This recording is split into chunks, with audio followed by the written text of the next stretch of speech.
Marie me demande quel intérêt avait intérêt à mettre un chapeau. C'est vrai ça. Pourquoi un chapeau a intérêt?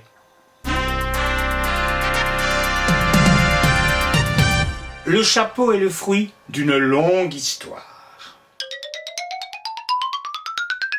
D'ailleurs, je vous invite à lire l'excellent livre que Bernard Cerchiglini a écrit sur ce sujet et qui s'intitule « L'accent du souvenir ». Mais intéressons-nous à notre intérêt.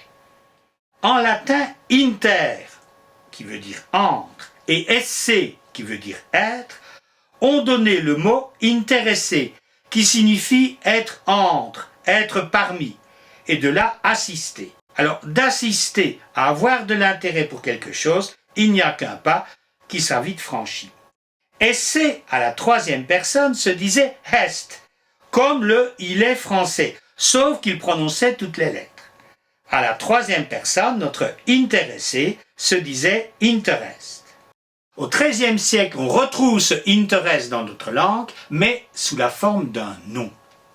Au début, il se prononce interest, un peu comme les Anglais qui eux aussi d'ailleurs se sont inspirés des Romains. Et puis peu à peu, ce interest va acquérir sa prononciation actuelle, intérêt. On prononce intérêt, mais on continue à l'écrire avec un S.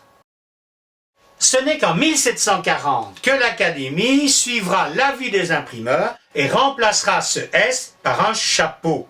Elle le fera pour beaucoup de mots. Par exemple, forêt, qui s'écrivait F-O-R-E-S-T, deviendra forêt comme nous le connaissons, toujours en 1740. Elle fera quand même de petites exceptions. Par exemple, il est. Le est de il est se prononce comme le est de intérêt et le est de forêt. Certains imprimeurs l'écrivaient il est. Conclusion. La prononciation d'une voyelle suivie d'un S évolue vers un allongement de cette voyelle. Et conséquent de cet allongement, nous remplaçons le S par un chapeau.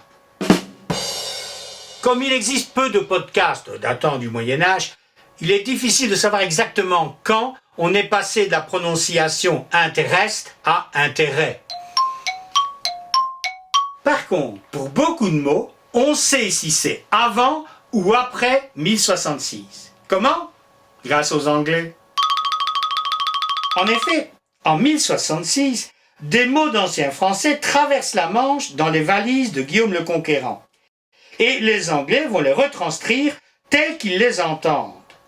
Les mots anglais mail, to dine, to blame viennent de l'ancien français mal, dîner, blâmer.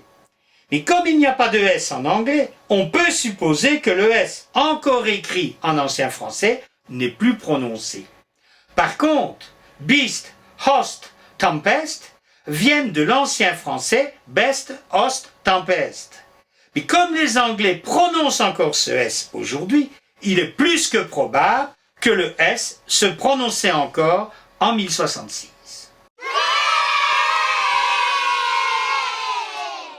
Bon, évidemment, à la longue, on a fini par taire le S de bête, haute, tempête. Mais plus tard, en tout cas après 1066. Amis de la DLF qui vous demandez souvent à quoi sert la langue anglaise. Eh bien, à savoir comment prononcer le français au XIe siècle. Ah, c'est important ça.